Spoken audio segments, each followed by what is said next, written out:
Bismillahirrahmanirrahim. Assalamualaikum warahmatullahi wabarakatuh.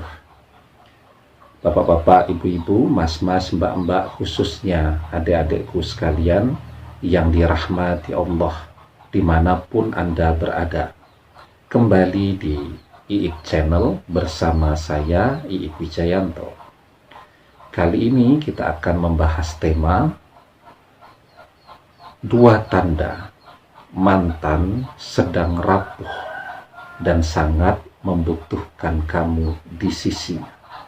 Ya, jadi biarpun berpaling tuh mantan pergi dengan orang ketiga, manusia itu menjalani fase hidupnya kan tidak selalu happy, bahagia terus kan tidak.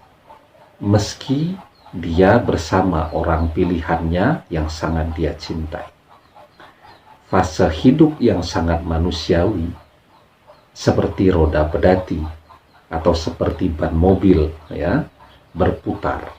Kadang bahagia, kadang sedih, kadang tegar, kadang rapuh. Nah, kapan mantan akan berada pada fase sangat membutuhkan kita? Yakni ketika dia sedang rapuh, ketika dia sedang happy, bahagia, jatuh cinta, kan lupa dengan kita. Dia berpaling dengan pasangan barunya atau orang ketiga. Mungkin banyak juga ya dulu yang ketika mengawali kebersamaan dengan mantan juga kita hadir di dalam kehidupannya ketika dia sedang rapuh ya. Nah, maka ketika orang rapuh, dia butuh orang untuk dia bersandar, ya, bersandar dari segala kelelahan beban hidupnya. Kan orang kalau capek itu dia butuh duduk dan bersandar, ya.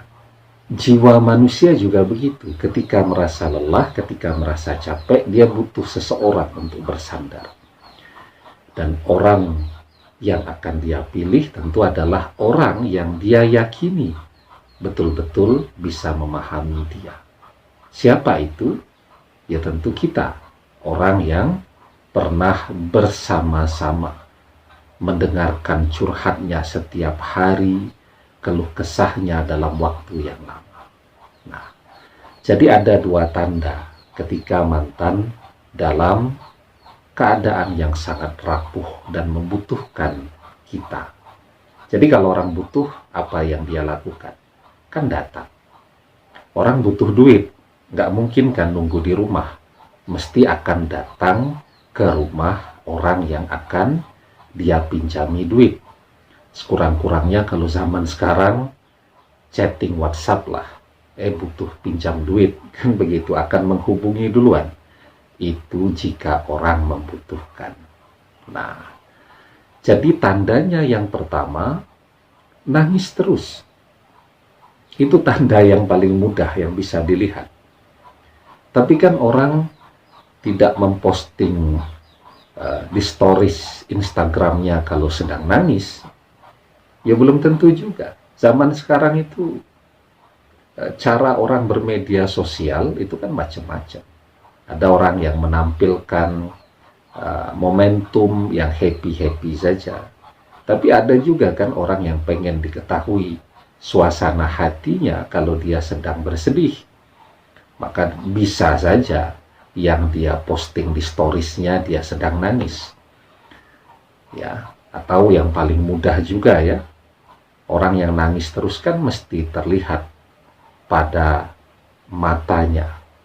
Ya, pembengkakan pada kantong matanya kan jadi membengkak, jadi sembab ya, kalau selalu menangis.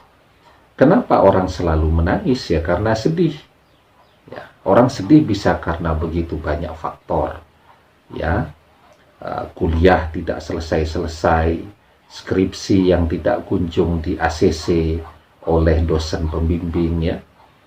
Kemudian tidak lulus dari sekolah, misal begitu, tidak lulus dari ujian akan masuk ke tempat bekerja yang sangat diidam-idamkan. Tapi itu biasanya nangisnya tidak lama. Nangis yang lama, yang biasanya nangisnya terasa banget dan penuh penghayatan, itu kalau dalam hal yang namanya cinta. Nah, maka ketika mantan dikhianati terus juga ternyata oleh pasangan barunya, dikecewakan terus, maka yang paling mudah untuk dilihat adalah dia selalu menangis, ya. Nah, tanda yang kedua. Tapi sebelum kita bahas tanda yang kedua ya, jangan lupa yang belum subscribe untuk memencet tombol subscribe ya, dan menyalakan lonceng notifikasi agar Anda selalu mendapatkan pemberitahuan video-video terbaru dari channel kesayangan kita ini. Dengan subscribe, doa-doa kita selalu terhubung dan kita selalu bisa berdoa bersama-sama ya. Nah, yang kedua yang juga pasti akan kelihatan, nangis terus kan, jadi bingung ya, jadi tidak tentu arahnya, maka dia akan bergerak untuk menemukan atau bertemu dengan seseorang yang bisa dia mencurahkan seluruh perasaan hatinya, seseorang yang bisa memahami dia, mendengarkannya ya.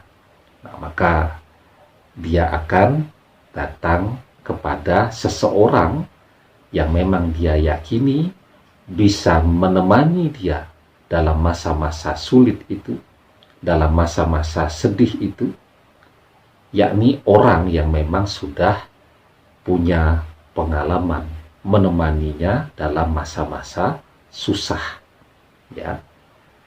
Jadi cinta itu kan ada yang ingin bersama ketika senangnya saja, tetapi juga ada cinta yang sangat indah ya, cinta yang penuh dengan komitmen, kesetiaan, selalu bersama, tidak hanya ketika senangnya, tetapi juga dalam masa-masa susahnya ya. Nah, dia akan sangat butuh tidak hanya didengarkan, tetapi nasihat yang bisa membuat dia bangkit kembali.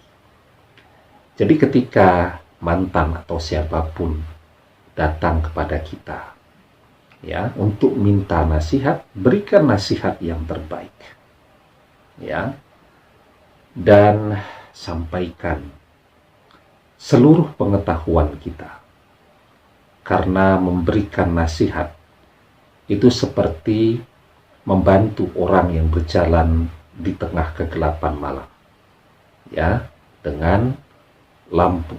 Sering ya, saya pernah tuh malam hari kita bawa kendaraan, tiba-tiba di belakang ada sepeda motor ngikuti terus kemana ya, kita bingung tuh ngapain nih ngikuti terus. Ternyata dia numpang lampu sepeda motor atau lampu mobil kita. Begitu di tempat terang, dia baru memisahkan diri, baru pergi sendiri ya. Nah, jadi dan itu adalah sesuatu yang sangat baik ya, memberikan nasihat kepada orang yang rapuh dan sangat membutuhkan nasihat. Maka kita diajarkan ud'u ila sabili rabbika bil hikmah wal mau'izatil hasanah wajadilhum billati hiya ahsan. Serulah manusia kepada jalan Tuhanmu dengan hikmah dan pelajaran yang baik, dan bantahlah mereka dengan cara yang baik ya. Jadi berikan nasihat dengan cara yang baik, dengan nasihat-nasihat yang terbaik. Kalau seandainya ada sesuatu yang perlu dibantah dari apa yang mereka sampaikan, juga bantahlah dengan senyum, dengan cara yang baik. Ya, semoga apa yang kita ketahui itu akan menjadi kebaikan untuk orang yang kita nasihati, akan menjadi ilmu yang bermanfaat dan berpahala. Demikian, semoga bermanfaat. Wallahu a'lam bishawab, billahi taufik wal hidayah. Assalamualaikum warahmatullahi wabarakatuh.